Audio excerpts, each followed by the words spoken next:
seperti itu. Ini membahas masalah kapasitas cahaya.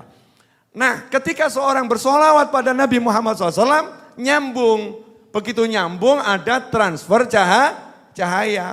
Transfer cahaya ini besar kecilnya tergantung keran hati kita. Kalau kerannya itu besar, dibukanya, cahaya yang masuk juga akan besar. Lah kerannya itu apa? Al-mahabbah, cinta pada Nabi Muhammad sallallahu alaihi wasallam. Semakin cinta, semakin banyak cahayanya.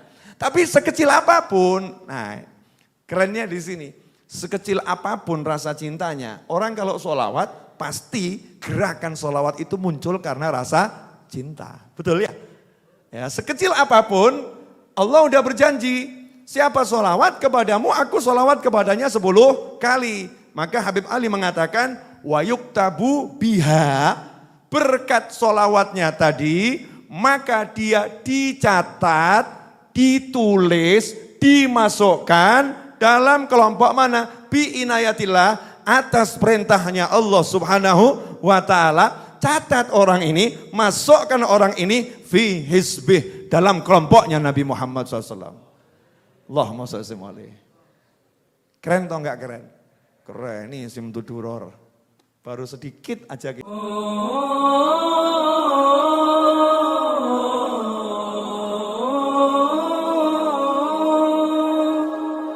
Sehingga namanya disebut malaikat, diperdengarkan di seluruh alam. Sehingga yang lain dengar, yang lain kenal. Kalau sekedar diketahui oleh Nabi Muhammad SAW, mungkin yang lain tidak sempat tahu. Tapi malaikat ngomong, ya Rasulullah, fulan bin fulan, sholawat dan salam kepadamu. Maka Rasul menjawab SAW, untuknya juga sholawat dan salamku. Ya, untuknya juga sholawat dan salamku. Bil makna seperti itu. Maka ketika orang ini bersolawat, yang dikirim itu apa? Rasa cinta. Yang dikirim adalah gerak hati. Yang dikirim adalah semangat ya untuk memberikan sesuatu pada Nabi Muhammad SAW. Saat itulah rohnya nyambung dengan Nabi Muhammad SAW. Kalau itu terus menerus dilakukan, maka yang terjadi fayan basitu fi qalbihi nuru sirri ta'alluqihi bi wa hubbih. Semakin besar orang itu rasa cintanya kepada Nabi Muhammad SAW. Jadi beda-beda setiap orang ya. Setiap orang beda-beda. Kok bisa Beb? Ya begini contohnya. Ustadz Is sama saya. Boleh ini, kita pakai contoh ini. Ustadz kita nih, Masya Allah. Boleh Is? Ustadz Is sama saya. Kemudian ada seorang janda sama Ustadz Is. Cuman contoh. Contoh ya. Seorang janda telepon Ustadz Is. Dan saya telepon Ustadz Is. Pertanyaan saya Is, waktu kamu terima telepon tadi, hatimu rasanya lebih bergetar yang mana? Janda atau Habib Novel? Oh Habib Novel. Habib Novel. Mohon maaf ya Bu, saya pakai contoh begini biar masuk di kepala. Kalau enggak nanti enggak paham. Kenapa Ustadz Is lebih merasa nyaman dan enak terima telepon saya? Karena rasa cintanya kepada saya itu besar. Sama janda tadi belum jelas karena belum ada hubungan apa-apa. Ya belum jelas, bahkan protektif, ngeri gitu ya. Siapa ini dan lain sebagainya, haram, dosa. Tapi dengan saya nyaman. Ya karena hubungannya teman, sahabat, guru dan lain sebagainya. Nyambung, sehingga ketika terima telepon, ya hatinya itu enak rasanya. Apalagi misal saya ini donatur tetap. Kalau saya telepon transfer 200 juta. Kira-kira terima teleponnya enak atau enggak enak? Enak. Assalamualaikum Habib, Masya Allah. Terimanya lain, betul ya? Kenapa terimanya lain? Donatur tetap. Kalau telepon biasanya transfer 200 juta. Terimanya senang atau senep? Senang. Bergantung dari hatinya. Kalau hatinya besar cintanya, hatinya besar sayangnya, maka begitu nyambung hatinya merasakan nikmat. Begitu pula sholawat kepada Nabi Muhammad SAW. Sebetulnya siapapun muslim bersolawat pada Nabi Muhammad SAW, saat itu dia lagi tersambung dengan Nabi Muhammad SAW. Masalahnya hatinya. Hatinya cintanya seberapa? Kalau cintanya kecil, ya sambungannya sesuai cintanya. Kalau cintanya besar, sambungannya sesuai cintanya. Maka dikatakan, fayan basitu fi qalbihi nuru sirri ta'alluqihi bi wa hubbih. Maka di hatinya akan terbentang ya cahaya hubungan ikatan cintanya dengan Nabi Muhammad SAW.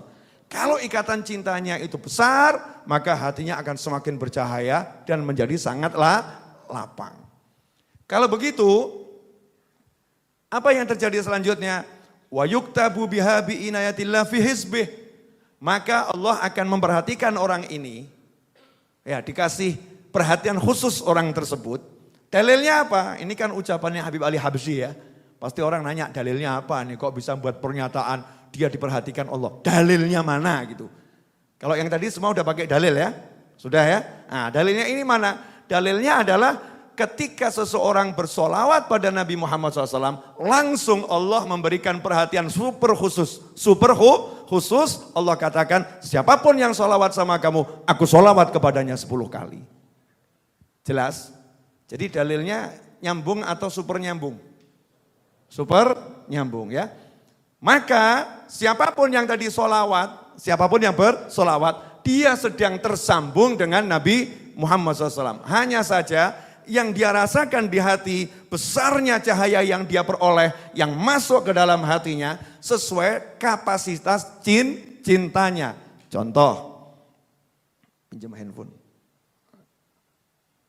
Ya, tenang gak saya buka, aman. Ini handphone nih ya, handphone. Ini kalau saya charge, ya saya charge. Yang masuk kira-kira 1000 watt atau sesuai kapasitasnya. Jadi dia dapatnya itu walaupun listriknya besar, dapatnya besar atau kecil?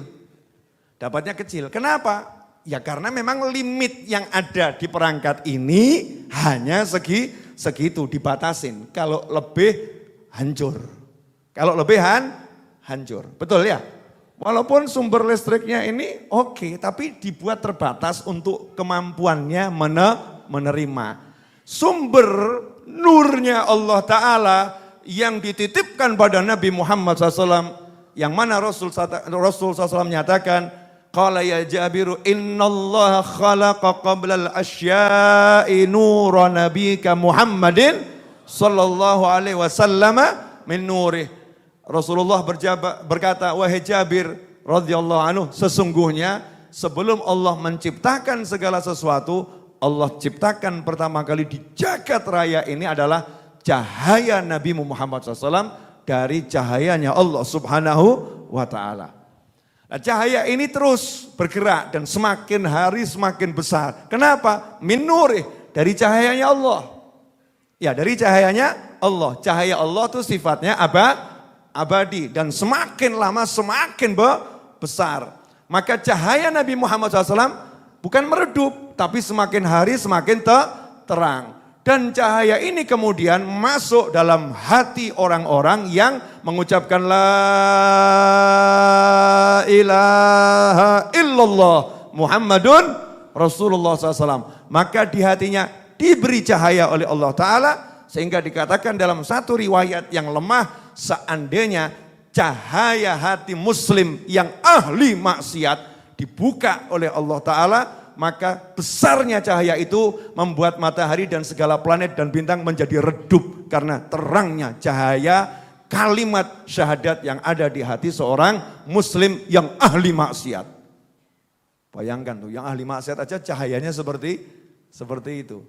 Tapi ya terus jangan kita begini, ya sudah mending maksiat terus. Kan begitu ya. Maknanya bukan seperti itu. Ini membahas masalah kapasitas cahaya. Nah, ketika seorang bersolawat pada Nabi Muhammad SAW, nyambung. Begitu nyambung ada transfer cahaya. Transfer cahaya ini besar kecilnya tergantung keran hati kita. Kalau kerannya itu besar, dibukanya, cahaya yang masuk juga akan besar. Lah kerannya itu apa? Al-mahabbah, cinta pada Nabi Muhammad sallallahu alaihi wasallam. Semakin cinta, semakin banyak cahayanya. Tapi sekecil apapun, nah kerennya di sini, sekecil apapun rasa cintanya, orang kalau sholawat pasti gerakan sholawat itu muncul karena rasa cinta. Betul ya?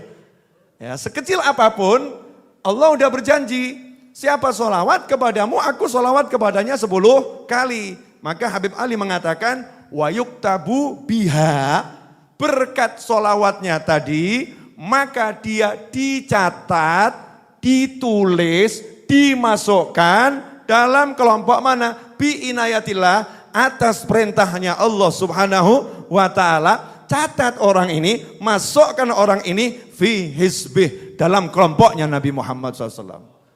Allahumma sholli alaihi. Keren atau enggak keren? Keren, ini simtu duror. Baru sedikit aja kita kupas, dan yang mengupas bodohnya seperti ini, rasanya nikmatnya seperti ini. Bayangkan kalau yang mengupas ini orang alim, orang soleh, aulia, kira-kira rasanya seperti apa? Alhamdulillah, lumayan sudah dapat satu ilmu, enggak usah banyak-banyak, habis ini pulang udah selesai. Nah, ada orang-orang di akhir zaman ini kadang-kadang sok, ya kadang-kadang sok, oknum. Ya, oknum-oknum sok menggunakan akal, kemudian menolak yang ditulis oleh orang-orang yang menggunakan hati, menggunakan fikir, menggunakan ruh, menggunakan nurani, menggunakan jiwa, menggunakan cahaya untuk menulis sejarah Nabi Muhammad SAW. Yang menulis bukan sekedar menulis, tetapi melihat, merasa, meneliti, mengalami, sehingga semuanya lengkap dituliskan. Ada nih orang-orang yang kadang oknum sok, gak masuk akal. Gak masuk akal, jadi jangan dipercaya. Asal mempercayai buku yang ditulis ulama-ulama, para habaib, para kiai ya, yang ditulis Habib sama kiai, jangan semuanya langsung dipercaya. Kalau enggak masuk akal ya jangan diterima. Ini orang model utek. Model utek. Buat saya dan siapapun yang mau ikut saya dari sahabat saya, kalau yang nulis itu udah wali, orang soleh, orang alim, tinggalkan dulu akalmu, pakai akal beliau. Kenapa? Karena kamu hidup di satu zaman yang data sekarang ini banyak hilang. Karena peperangan, berapa banyak buku yang dibakar. Karena peperangan, berapa banyak database dari hard disk dan lain sebagainya yang hilang. Karena peperangan dan penyakit, pandemi dan lain sebagainya. Berapa banyak data di dada para ulama yang hilang. Dan kita belum keliling dunia untuk mengumpulkan dan menghimpun semua data dari para ulama. Sehingga kalau ada ulama berbicara berdasarkan data yang dia miliki, jangan kamu pakai akalmu untuk mengukurnya. Karena iman bukan dengan akal, iman adalah percaya apapun wujudnya, singkirkan akalmu. Karena akalmu nanti baru tahu mungkin 1000 tahun lagi. Ya mungkin 1000 tahun lagi. Sekarang nggak masuk akal seperti dulu. Dikasih tahu nanti kamu bisa ngobrol langsung loh ya. Cuman pakai kotak begini kamu bisa ngobrol. Walah jangan aneh. Wedian gendeng gue. Ojo ngelamun ya. Akalnya saat itu seperti itu. Hidup zaman sekarang, kita adalah video call biasa. Video call aja kok dibuat repot, itu hal yang biasa. Dulu kalau kita mungkin ngomong, ada besi bisa jalan gak pakai bensin, mungkin kita akan ngomong, ngawur kamu. Tapi sekarang besi jalan pakai listrik. Betul ya? Pakai listrik. Dan seterusnya. Zaman ini berkembang dan Islam itu datang untuk memperbaiki setiap zaman. Bukan sesuai dengan setiap zaman, tapi menjadikan setiap zaman itu menjadi baik karena Islam. Islam bukan yasluh likulli zaman, bal Islam yuslih likulli zaman. Bahasa Arabnya begitu. Jadi Islam ini bukan hanya ya layak untuk setiap masa, tapi Islam itu menjadikan lebih layak, lebih baik masa yang ada Islam. Sampai di sini jelas? Kaitannya apa ini? Ya saya ngasih prolog seperti ini. Ya ini karena zaman sekarang ada nih yang pakai akal-akalan. Dalam Maulid Simtud Duror disebutkan pasal yang 10. Fanasha'a sallallahu alaihi wasallam ala akmalil awsaf yahuffuhu minallahi jamilur riayati wa ghamirul altaf fakana yashibbu fil yaumi syabab as-sabi fis syahr. Nah ini yang enggak paham ini kemudian ngasih komentar aneh-aneh. Jangan dipercaya ini, enggak masuk akal ini. Karena di sini disebutkan karena Nabi kita Muhammad SAW tumbuh dalam limpahan karunia dari Allah Subhanahu wa taala, fakana yashibbu fil yaumi syabab as-sabi fis syahr. Maka Nabi Muhammad SAW dalam satu hari itu pertumbuhannya seperti remaja dalam 1 bulan. Kalau bayi yang lain butuh waktu 1 bulan, Rasulullah SAW cukup 1 hari. Ada yang bilang tidak masuk akal, terus bayangkan aneh-aneh. Dibayangkan dalam 1 hari Rasulullah terus tambah gede, gede gitu ya. Bukan seperti itu. Ya bukan seperti itu. Kalau Anda nanti belajar tentang ilmu sel dan Anda belajar tentang ilmu otak, yang mana saya belum pernah belajar. Kok lihatnya gak enak kenapa ya? Ya, ilmu sel, ilmu otak. Katanya otak yang kita pakai ini baru berapa persen? Coba tanya sama Google deh, cek Google. Kebanyakan manusia menggunakan otaknya berapa persen? Ayo dicek Ustadz. Tanya sama Google, itu kan kumpulannya pendapat para pakar otak. Oh ada calon dokter, nah silakan Hebi, berapa persen? Berapa? Pakai mic yang keras, takut salah, enggak apa-apa salah boleh, ini bukan kuliah dokter kok.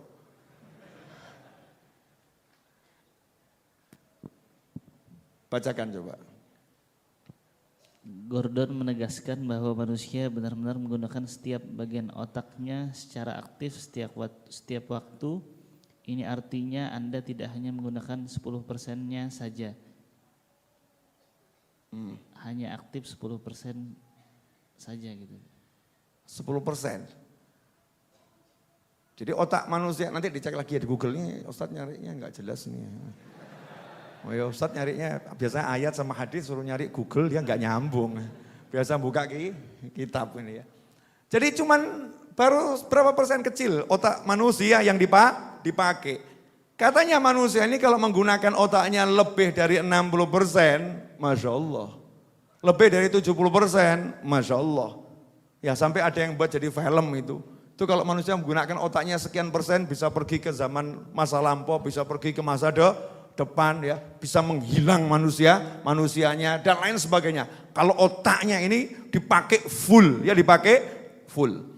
Nah di antara makna Nabi kita Muhammad SAW ini dalam 1 hari tumbuh seperti bayi dalam 1 bulan, maka sel-sel tubuh Nabi Muhammad SAW, baik itu otaknya, parunya, jantungnya, yang sifatnya itu tertutup semua ini, penglihatan beliau, pendengaran beliau, pertumbuhannya mengalahkan semua jenis manusia.